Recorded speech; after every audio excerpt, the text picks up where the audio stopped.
ఇప్పుడు ఒక క్రిస్టియన్, ఒక హిందూ, లేదా వాటెవర్ ఒక ముస్లిం, ఇస్లాం, వాటెవర్ ఏ రిలీజియన్ అయినా సరే, అసలు ఒక మతస్థులు ఇంకో మతస్థులతో అంటే ఎలా మాట్లాడాలి, వాళ్ళని ఎలా ప్రేమతో ఆహ్వానించాలి, దేవునిలో వాళ్ళని ఎలా నడిపించాలి.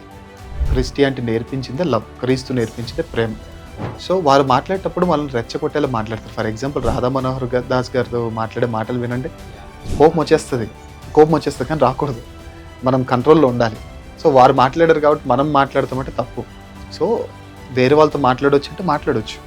ఇప్పుడు ఇస్లాం వాళ్ళని కూర్చోబెట్టుకొని వారు మనల్ని ప్రశ్న అడిగినప్పుడు మరి మీరు మమ్మల్ని అడుగుతున్నారు కాబట్టి మరి మీ దాంట్లో ఉన్న దాని సమాధానం ఏంటి అడగవచ్చు, తప్పేం లేదు. కాకపోతే in a very proper way, in a very అంటే మంచి మేనర్స్తో, మంచి లవ్లీ మేనర్తో, ఒక ప్రొఫెషనల్ వేలో మనం అడగొచ్చు. అలా అడగకపోతే మళ్ళీ గొడవలు అయిపోయే ప్రమాదం. సో వారి గురించి మనం తెలుసుకోవడం, మనకు తెలిసింది వారికి చెప్పడం అన్నీ మంచిదే, but in a very proper way జరిగితే చాలా మంచిది బ్రదర్.